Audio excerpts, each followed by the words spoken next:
এই দিন শুধু নয়, বাংলাদেশের জন্য ঐতিহাসিক পুরো মার্চই, কারণ ৭১-এ মার্চ না এলে আসতো না ডিসেম্বর। হালে ২৪শে জুলাই নিয়ে যে আলাপ, তারও ভিত্তি থাকতো না। বাংলাদেশ জন্ম নিয়েছি বলেই না নতুন স্বাধীনতা, আবার স্বাধীনতা, সেকেন্ড রিপাবলিক, নানা কিছু বলার, নানা দাবি তোলার সুযোগ হয়েছে। ফিরে আসি ৭ই মার্চে, ফিরে আসি বঙ্গবন্ধু শেখ মুজিবুর রহমানের ঐতিহাসিক ভাষণে। এমন এক ভাষণ যা ছিল মুক্তিযুদ্ধের জন্য দারুণ উৎসাহ জাগানিয়া, দারুণ এক দিক নির্দেশনা। এ নিয়ে ৭২-এর ২৬শে মার্চ স্মৃতিচারণ করেছেন মেজর জেনারেল জিয়াউর রহমান। তিনি সেদিনের দৈনিক বাংলায় লিখেছেন, ৭ই মার্চ রেসকোর্স ময়দানে বঙ্গবন্ধুর ঐতিহাসিক ঘোষণা আমাদের কাছে এক গ্রিন সিগন্যাল বলে মনে হলো। মেজর জিয়ার মতো অনেক বীর যোদ্ধা যে ভাষণে পেয়েছিলেন মুক্তিযুদ্ধের সবুজ সংকেত, সেই ভাষণের ঐতিহাসিক গুরুত্ব মানতে হবে, জানতে হবে এর ইতিহাসও। কিন্তু গত ১৫ বছর আওয়ামী লীগ আমলে এ জাতীয় চেতনা চর্চার নামে, স্মরণের নামে বাড়াবাড়ি ছিল। তাই মার্চের ৭ তারিখে যেখানে সেখানে মাইকে ভাষণ বাজানো অনেকের কাছেই ছিল বাড়াবাড়ি। ভাষণের মান মর্যাদা মহিমা নয়, কারো কারো কাছে ভাষণ বাজানোটাই ছিল চাঁদাবাজির হাতিয়ার।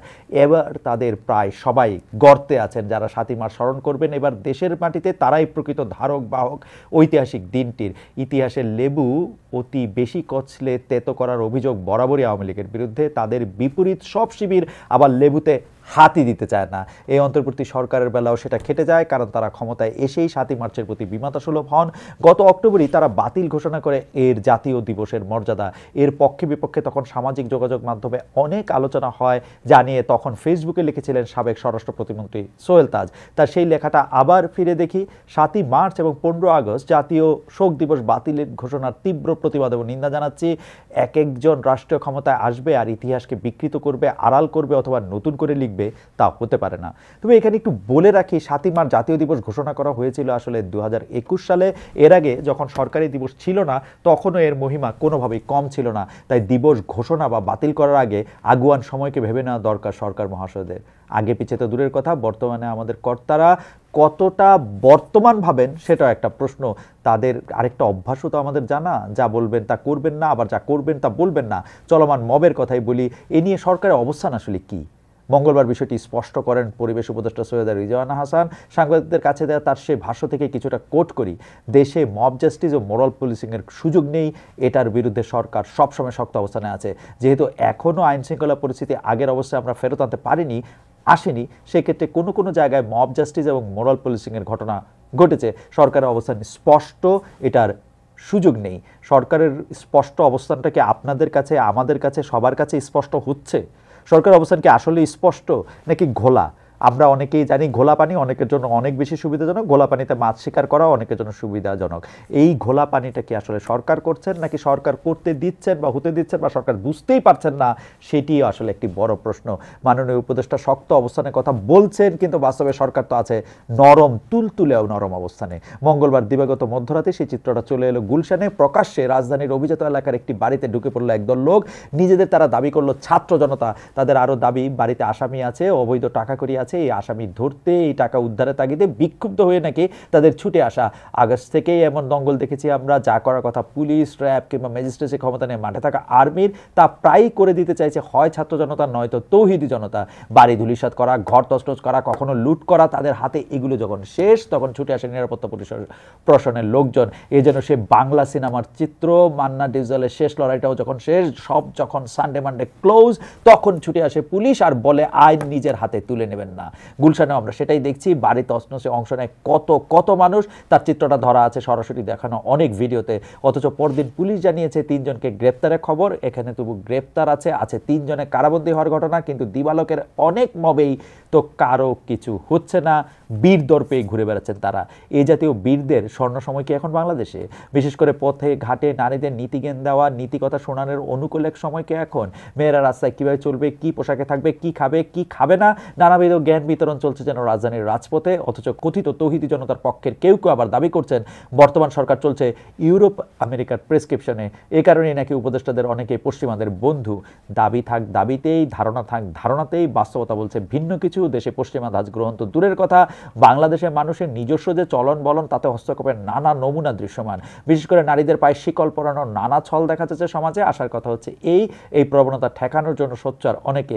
এর অন্যতম মুখ অর্থনীতিবিদ, শিক্ষক, সমাজকর্মী সহকর্মী আনু মোহাম্মদ তার ফেসবুক পোস্ট থেকে কোট করছি, যারা মেয়েদের উপর এক অশিলা ধরে হামলা করছে তাদের আসলে মেয়েদের স্বাধীনভাবে কোথাও দাঁড়িয়ে থাকতেও ভালো লাগে না।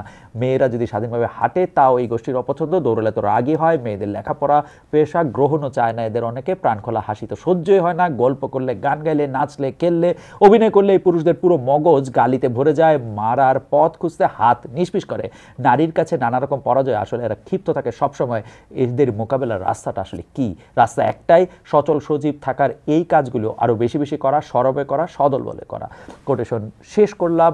আমি বলতে চাই যে অনেককে আমি আমি আমি আমি নিজে দেখেছি সোশ্যাল মিডিয়াতে কেউ কেউ বলতে চেষ্টা করছেন যে এখন একটা রমজান মাস, এটা একটা পবিত্রতা বজায় রাখার জন্য সবাই পর্দা করে বেরোবেন। বিশেষ করে নারীদের উদ্দেশ্যে এটা বলা হচ্ছে যে পর্দা করে বেরোবেন, পর্দা না করলে কারো কারো রোজা রাখতে সেটা সমস্যা হয়, তারা কোনো একটা নাপাকি থেকে, কোনো একটা পাপ কাজ থেকে নিজেদের চোখকে দূরে সরিয়ে রাখতে চান। কিন্তু আমরা আসলে কি দেখি? ডেইলি স্টারের একজন তরুণ অনুসন্ধানী প্রতিবেদন জাইবা ইসলাম যখন একটি প্রতিবেদনকে সামনে নিয়ে আসেন সেই প্রতিবেদনের পেছনের গল্প করতে, সেখানকার লোকেরা তার সম্পর্কে কি মতামত করছেন, কোন বিষয়ে মতামত করছেন, সেটি তিনি আবার তার ফেসবুক পোস্টেই দিয়েছেন।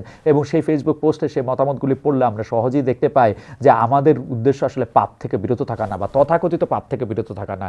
কি সেটা আর আমি এখন নাই বা বললাম।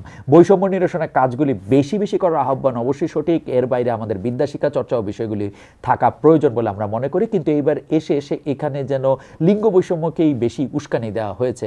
দ্বিতীয় শ্রেণীর আমার বাংলা বই নমুনা হিসেবে সামনে আনি, সেখানে আমার বাড়ির কাজ শিরোনামে একটি গল্প ছিল, যেখানে আগের বছর তপু নামের ছেলেটি মাকে ঘরের কাজে সাহায্য করতে চেয়েছিল, আর তুলি নামের মেয়েটি বাবার সঙ্গে বাজারে যেতে চেয়েছিল। এবার সেই গল্পের গরুকে অনেকটা গাছে তুলেই তুলিকে ঘরের কাজে জুড়ে দেওয়া হয়েছে, আর তপুকে পাঠানো হচ্ছে বাজারে কাপড় ধোয়া, ঘর গোছানো, এসব কাজ শুধু নারীদের। তবে কি এই বিশ্বাসে ফিরে গেছে সরকার, নাকি পাঠ্যপুস্তক কর্তাদের ভিতরেও বসে আছে কথিত তৌহিদি জনতা? অবশ্যই এই জাতীয় জনতার দাবি মেনে পড়ার বই নিয়ে বিভিন্ন সময় পিছিয়ে উঠেছিল আগের আওয়ামী লীগ সরকারও। বিশেষ করে হেফাজতে ইসলামের দাবি মেনে কয়েকজন কবিকে, কিছু কবিতাকে পাঠ্যপুস্তক থেকে বাদ দেওয়া হয় তখন, আর হিন্দুয়ানির ধোয়া তুলে তখন ইংরেজি বইয়ের উত্তম নামের যে চরিত্র তার নামকরণ করা হয় অলিউল। প্রথম শ্রেণীর বইয়ে ও শেখাতে গিয়ে শিশুদের বলতে হয় ওড়না চাই। এসব উদ্যোগের কারণে তখনকার সরকার হেফাজত নেতাদের প্রশংসা পান, এক পর্যায়ে এসে কওমি জননী খেতাবে ধন্য হন শেখ হাসিনা। কিন্তু মহাভারতের সে বিখ্যাত লাইন আছে না, তোমারে বধিবে যে গোকুলে বাড়িছে সে, এই প্রবাদকে এখন হারে হারে টের পাচ্ছেন পদচ্যুত শেখ হাসিনা। ফিরে আসি পাঠ্যপুস্তকের কথায়। শিক্ষাবর্ষের 2 মাস চলে গেছে, এখনও কিন্তু সবার হাতে বিনামূল্যের বই পৌঁছায়নি। এখনও ছাপা হয়নি 3 কোটি পাঠ্য বই। এই শিরোনামে বুধবার একটি প্রতিবেদন আসে বাংলা ট্রিবিউনে, সেখান থেকে একটু পড়ে নিতে পারি। এনসিটিভি সূত্রে জানা গেছে এবার মোট পাঠ্য বইয়ের সংখ্যা 40 কোটির মতো। এর মধ্যে মাদ্রাসার ইবতেদায়ী মাধ্যমিক স্তরের জন্য 2 কোটি 31 লাখের মতো, এবং প্রাথমিক স্তরের বই 9 কোটি 20 লাখের মতো। এসব বইয়ের মধ্যে 3 কোটি বই এখনও ছাপা হয়নি। বই ছাড়াই তাই জোরাতালি দিয়ে চলছে মাধ্যমিক পড়ুয়াদের লেখাপড়া। তবে শিক্ষা মন্ত্রণালয় ছাড়ার আগে আশ্বাসে বাণী শুনিয়ে গেছেন বিদায়ী শিক্ষা উপদেষ্টা ডক্টর ওয়াহিদুদ্দিন মাহমুদ। মার্চের 10 তারিখের মধ্যে নাকি সবাই সব বই পেয়ে যাবে। শিক্ষা দপ্তরে তার শেষ আশ্বাস সফল হোক, এই প্রত্যাশা রেখে গেলাম। আশা রাখতে চাই নতুন শিক্ষা উপদেষ্টাকে নিয়েও দায়িত্বে এসেছেন সিআর আবরার। তিনিও একজন শিক্ষক, স্বনামধন্য শিক্ষক। পাঠ্য বই নিশ্চিত করা ছাড়াও তার সামনে দেখা যাচ্ছে পাহাড় সমান চ্যালেঞ্জ, কারণ ছাত্ররাই যখন সরকারটি বসিয়েছে তখন শিক্ষাঙ্গন সামলানো চারটিখানি কথা নয়। শপথ নেওয়ার পর নতুন শিক্ষা উপদেষ্টা নিজেও চ্যালেঞ্জের বিষয়টি সামনে এনেছেন, সাংবাদিকদের বলেছেন প্রধান উপদেষ্টা যে আমাকে এই দায়িত্বটি দিয়েছেন সেটা একটা বড় চ্যালেঞ্জ। প্রধান উপদেষ্টাও বলেছেন সামনের যে জার্নিটা তা ইজি হবে তা নয়। জগতে কোনো কাজই আসলে সহজ নয়, আর প্রশাসনে কোনো কিছু চাইলেই সহজ করে নেওয়া যায় না, পড়তে হয় আমলাতন্ত্রের পেচে। অনেকটা এমন অভিমান, এমন ক্ষোভ থেকে কিনা কে জানে আগের শুক্রবার দায়িত্ব থেকে স্বেচ্ছায় সরে গেলেন সৈয়দ জামিল আহমেদ। শিল্পকলা একাডেমির মহাপরিচালক পদখানি যখন ত্যাগ করতে চাইলেন তিনি, তখনও তিনি ছিলেন মঞ্চে। তাই পদত্যাগ নিয়ে তৈরি হয় নাটকীয়তা, তার অভিমান ভাঙাতে এগিয়ে আসেন অনেকে। সৈয়দ জামিল আহমেদ তখন তোপ দাগেন সংস্কৃতি মন্ত্রণালয়ের বিরুদ্ধে, অভিযোগের আঙ্গুল তুলতে ছাড়েননি সংস্কৃতি উপদেষ্টার বিরুদ্ধে, এবং বলেন একটি ভিডিও নির্মাণের জন্য তাকে কোনো লিখিত চিঠিপত্র ছাড়াই উপদেষ্টার পক্ষ থেকে টাকা দেওয়ার জন্য চাপ দেওয়া হলে তিনি তা দিতে অপারগতা প্রকাশ করেন। অভিযোগটা যখন পয়সা করি তখন আর চুপ থাকতে পারেননি সংস্কৃত উপদেষ্টা খোদ মোস্তফা সরোয়ার ফারুকীও। ফেসবুকে সরব হন তিনি, নিজের অবস্থান ব্যাখ্যা করেন। সেখান থেকে কিছুটা কোট করি, উনার বলা অনেকগুলি কথা পুরো সত্য নয়, অনেকগুলি কথা ডাহা মিথ্যা, এবং কিছু কথা পরিস্থিতি ডিল না করতে পারাজনিত হতাশা থেকে বের হয়ে আসা বলে মনে হচ্ছে। আমার বিস্তারিত লেখা হয়তো উনাকে বিব্রত করতে পারে, কিন্তু আমাকে আপনি এমন এক পরিস্থিতির মুখোমুখি দাঁড় করিয়েছেন যেখানে আমাকে বিব্রতকর হলেও সত্য বলতে হবে জামিল ভাই। নাটক কম করো প্রিয় না, মাননীয় উপদেষ্টা ফারুকীকে বলছি না, এটা জুলাই আন্দোলনের স্লোগান। দেয়াল লিখন। শেখ হাসিনাকে তখন শ্লেষ করে এই কথাটি বলতো, লিখতো বৈষম্য বিরোধী শিক্ষার্থীরা। অবশ্য মন্ত্রণালয়ের ব্যস্ততায় এখন নির্মাতা ফারুকী নাটক সিনেমা বানানোর কোনো অবসর পাচ্ছেন কিনা আমরা জানি না। তবে তিনি যে ক্ষমতায় বসাও কঠিন একটা সময় পার করছেন এটা সত্য, কারণ শুরু থেকেই তাকে উপদেষ্টা হিসেবে মেনে নিতে পারেনি সেই তৌহিদি জনতার একটা বিরাট অংশ। তারপর শিল্পকলা থেকে বই মেলা, নানা জায়গায় মব, এসব নিয়ে এমনিতেই হিমশিম অবস্থা। তাই মবকে, তৌহিদি জনতাকে, মোরাল পুলিশকে সতর্ক করে সংস্কৃতি উপদেষ্টাকে ফেসবুকে লিখতে হয়েছে, হাসিনা কুমিরের যে বাচ্চা বারবার দেখাইয়া ক্ষমতা আঁকড়েছিল, সেই বাচ্চা উৎপাদন কইরা তার উপকার কারা করছেন। তবে শুধু সতর্কতাও থেমে নেই সরকার, নিজেদের সামর্থ্য মতো কিছু কিছু ব্যবস্থাও নিচ্ছে। 5 আগস্টের পর প্রকাশ্যে চলে এসেছিল নিষিদ্ধ ঘোষিত সংগঠন হিজবুত তাহরির। হাসিনার পতন আন্দোলনে সক্রিয় থাকার কৃতিত্ব দাবি করে তারা। পরে ইউনূস সরকার একটু থিতু হলে নিরাপত্তা প্রশাসন স্মরণ করিয়ে দেয় হিজবুত তাহরির আগের মতো এখনও নিষিদ্ধ, তাদের কর্মকাণ্ডের সুযোগ এই দেশে নেই। সেই হিজবুত তাহরির আবার এই শুক্রবার শোডাউনের চেষ্টা করে। এই দিনের মার্চ ফর খেলাফত কর্মসূচি নিয়ে প্রচারণা চালায় আগেই। এটা ঠেকাতে তখন থেকে তৎপর পুলিশ, আগের রাতে 3 জনকে গ্রেপ্তারও করে। তবু শুক্রবার মিছিলে নামে হিজবুত। এ নিয়ে BDNews24.com-এর শিরোনাম, বাধা ভেঙে হিজবুত তাহরিরের মিছিল, পুলিশের সঙ্গে সংঘাত। সেই প্রতিবেদনে লেখা হয়েছে, প্রথমে পুলিশের যে দলটি তাদের বাধা দিতে যায় তাতে গুনে গুনে 10 জন পুলিশ ছিল। বিরাট মিছিলের তোরে পুলিশের দলটি পেছাতে পেছাতে এক পর্যায়ে হাল ছেড়ে দেয়। পল্টন মোড়ে থাকা পুলিশের দলটি সামনে এগিয়ে এসে মিছিলকে ঠেকানোর ব্যর্থ চেষ্টা করে। মিছিলটি বিজয়নগর যাওয়ার পর পুলিশ লাঠিচার্জ করে ও টিয়ার শেল মেরে মিছিলটিকে ছত্রভঙ্গ করে দেয়। মিছিলকারীরা অলিগলিতে ঢুকে পড়লে লাঠি হাতে পুলিশকে তাদের তাড়া করতে দেখা যায়। পরে অবশ্য বিভিন্ন ভিডিওতে দেখা গেছে পুলিশ লাঠির ব্যবহার করেছে হিজবুতিদের বিরুদ্ধে। এই যে পুলিশকে তাড়া করতে যেতে হলো, তার আগে হাকিম হয়ে হুকুম করার কেউ কি ছিল? কারণ একটি নিষিদ্ধ সংগঠন কিভাবে সংঘবদ্ধ হয়, কিভাবে আগাম ঘোষণা দিয়ে মিছিলে নামে, কোনো ইশারায় কি মাঠে নামছে তারা? এখন যে নিষিদ্ধ সংগঠন ছাত্রলীগ, তারা চাইলেই কি মিছিল করতে পারবে? ঘোষণা দিয়ে কোনো কর্মসূচি পালন করতে পারবে? কিংবা আইন সিদ্ধ থাকা আওয়ামী লীগ, এখন পর্যন্ত আইন সিদ্ধ থাকা আওয়ামী লীগও আসলে ঘোষণা দিয়ে এখন মাঠে নামতে পারবে? অপারেশন ডেভিল হান্ট নামে তাদের দিকে ধেয়ে আসবে নিশ্চয়ই নানাবিধ নিরাপত্তা প্রশ্ন। তবে আওয়ামী লীগ, ছাত্রলীগে যে মাঠে নামতে পারছে না, এর পেছনে তাদের নিজেদেরও দায় আছে। কারণ আগস্টের 5 তারিখ থেকে তাদের প্রায় সবাই তো পালিয়ে, আর দৃশ্যত এই দেশের মাটিতে কেউ নেই, অর্থাৎ আমি যা দেখতে পাই যে মাটির উপরে কেউ নেই। তাদের রাজনৈতিক হাজিরানা কেবল সোশ্যাল মিডিয়ায়, সেখানে তারা হরতাল অবরোধ সবই করছে। জনজীবনে আপাতত ছিটে ফোটা প্রভাবও থাকছে না। এদিকে দীর্ঘ 15 বছর আওয়ামী লীগের সরাসরি মিত্র ছিল যারা, তাদের নিয়েছিল 14 দলীয় জোট, সেই জোটের 13 শরিকের মুখে এখন ভিন্ন সুর। বুধবার দৈনিক সমকালে প্রকাশিত এক প্রতিবেদনে বলা হয়, আওয়ামী আমলের কোনো দায় নিতে রাজি নয় শরিকেরা। জুলাই আগস্ট আন্দোলন ঠেকাতে যে দমন পীড়ন, সেই অপরাধের পুরোটাই তারা ঠেলে দিতে চাইছে আওয়ামী লীগের কাঁধে। দলটির সঙ্গে বন্ধুত্বের খেসারত হিসেবে কেবল দুঃখ প্রকাশ করতে চায় 14 দলের শরিকেরা। এরপর তারা নামতে চায় স্বাভাবিক রাজনৈতিক পরিসরে। দেশের মাটিতে, রাজনীতির মাঠে আওয়ামী লীগ কবে ফিরবে কিভাবে? এসব প্রশ্নের উত্তর আছে দলটির কাছেই, কিন্তু তারা জাতীয় নির্বাচনে অংশ নিতে পারবে কিনা সেই প্রশ্ন প্রায় শুনতে হচ্ছে অন্তর্বর্তী সরকারকে। বিষয়টি বিবিসির সাক্ষাৎকারে স্পষ্ট করেছেন প্রধান উপদেষ্টা অধ্যাপক ডক্টর মোহাম্মদ ইউনূস। তিনি যুক্তরাজ্যের সংবাদ মাধ্যমকে যা বলেছেন তার বঙ্গানুবাদ থেকেই কোট করি, আওয়ামী লীগকে সিদ্ধান্ত নিতে হবে যে তারা নির্বাচন করতে চায় কিনা। আমি তাদের হয়ে সিদ্ধান্ত নিতে পারি না। নির্বাচনে কে অংশ নেবে তা মূলত নির্বাচন কমিশন ঠিক করে থাকে। দেশের রাজনীতিতে সক্রিয় যারা, তাদের কাছে এখনও বড় একটি প্রশ্ন, জাতীয় নির্বাচনটি কবে হবে। কারণ সরকার থেকে কখনো বলা হচ্ছে ভোট হবে ডিসেম্বরে, কখনো বলা হচ্ছে ডিসেম্বর থেকে মার্চের মধ্যে, আবার কখনো নির্বাচন ডিসেম্বর থেকে জুনের মধ্যে হবে, এরকম কথা বলা হচ্ছে। নির্বাচনের রোডম্যাপ এখনো চূড়ান্ত নয়। ভোট নিয়ে আগ্রহ কম জুলাই আন্দোলনের সমন্বয়ক বা হালের জাতীয় নাগরিক পার্টির নেতাদের। এনসিপির মুখ্য সংগঠক সার্জিস আলমের কথা মানতে গেলে ভোটের নাম মুখেও আনা যাবে না। এ নিয়ে সবাইকে তিনি কঠোর হুঁশিয়ারি দিয়েছেন। সেখান থেকে কোট করি, নির্বাচনের আগেই খুনি হাসিনাকে বাংলাদেশে নিয়ে এসে ফাঁসির মঞ্চে নিতে হবে। যতদিন না আমরা খুনি হাসিনাকে এই ফাঁসির মঞ্চে না দেখছি, এই বাংলাদেশে কেউ যেন ভুলক্রমেও এই নির্বাচনের কথা না বলে। এর আগে থেকে অবশ্য সার্জিসরা জাতীয় নির্বাচনে তাড়াহুড়া চায় না, এক ধরনের অনাগ্রহ মনে হয় তাদের। তারা দল গঠনের পর জোর দিয়েছে গণপরিষদ নির্বাচনে, জুলাই ঘোষণাপত্র, সেকেন্ড রিপাবলিক, নতুন সংবিধান, এসব নিয়ে দাবি জানিয়ে আসছে জাতীয় নাগরিক পার্টি। সমন্বয়কদের রাজনৈতিক দল আত্মপ্রকাশের পর অবশ্য সেকেন্ড রিপাবলিক খুব আলোচনায় আসে। বিষয়টি রাজনৈতিক প্রতিপক্ষরা খুব ভালোভাবে নেয়নি। সেকেন্ড রিপাবলিক রিসেট বাটন চেপে মুক্তিযুদ্ধকে বিলীন করার কায়দা, এমন সমালোচনাও রয়েছে। বিষয়টি অস্বীকার করে এনসিপি নেতারা বলেছেন, মুক্তিযুদ্ধের মাধ্যমে যে বাংলাদেশ, তা হচ্ছে আমাদের প্রথম রিপাবলিক। সেকেন্ড রিপাবলিক বুঝতে হলে কিছুটা ফিরে দেখতে হবে ফরাসি বিপ্লব, যা সংঘটিত হয় 1789 সাল থেকে 1799 সাল পর্যন্ত। বিপ্লব চলাকালেই 1792 সালে ঘোষিত হয় প্রথম রিপাবলিক। 1804 সালে এর অবসান হয়। ফ্রান্সে আবার আসে রাজতন্ত্র, যা টিকে থাকে 44 বছর।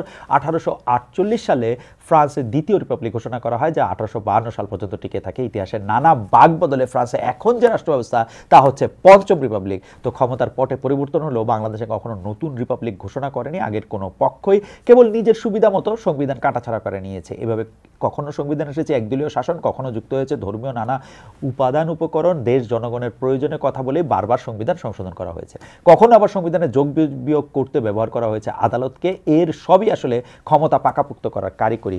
আমি যখন এই এনসিপি নেতৃবৃন্দের সঙ্গে কথা বলি তখন একটা জিনিস প্রায়ই লক্ষ্য করি যে তারা আসলে নির্বাচনটার আগে, অর্থাৎ জাতীয় সংসদ নির্বাচনের আগে তারা চান অন্য কোনো নির্বাচন, কখনো সেটা স্থানীয় সরকার নির্বাচন, কখনো এটা গণপরিষদ নির্বাচন। স্থানীয় সরকার নির্বাচন কেন চান? তারা বলেন আইন শৃঙ্খলা পরিস্থিতি, পুলিশ বাহিনীর প্রতি সাধারণ মানুষের অনাস্থার ফলে যে জায়গায় এসে দাঁড়িয়েছে, সেই অনাস্থার কারণে সেই পুলিশ বাহিনীর পক্ষে একটি নিরাপদ নির্বাচন করা আসলে সম্ভব না। তার জন্য অন্য একটি নির্বাচন করে সেটিকে একটি লিটমাস টেস্ট হিসেবে দেখা যেতে পারে। সেই লিটমাস টেস্টে ফেল করলে কী হবে সেই ব্যাপারে আসলে তাদের কোনো উত্তর নেই। এবং স্থানীয় সরকার নির্বাচনটি করতে পারা গেলে জাতীয় সংসদ নির্বাচনটি কেন করা যাবে না সেই প্রশ্ন জবাবে তারা বলেন কারণ এটি সরকার বদলের নির্বাচন।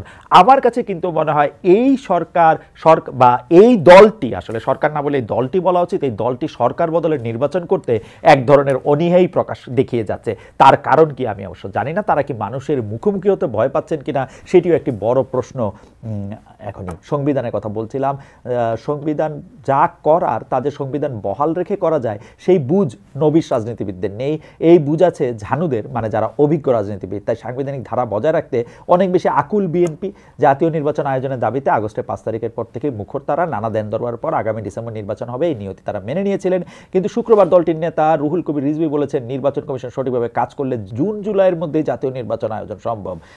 জুন জুলাইয়ের মধ্যে যদি জাতীয় নির্বাচন আয়োজন সম্ভব হয়, এবং এইটা কিভাবে সম্ভব এটা কিন্তু আসলে বিএনপিকে ব্যাখ্যা করে বলতে হবে। বিএনপি কেন এটি বলতেছে? শুধু চাপ রাখার জন্য? শুধু এটি কথার কথা, রেটরিক?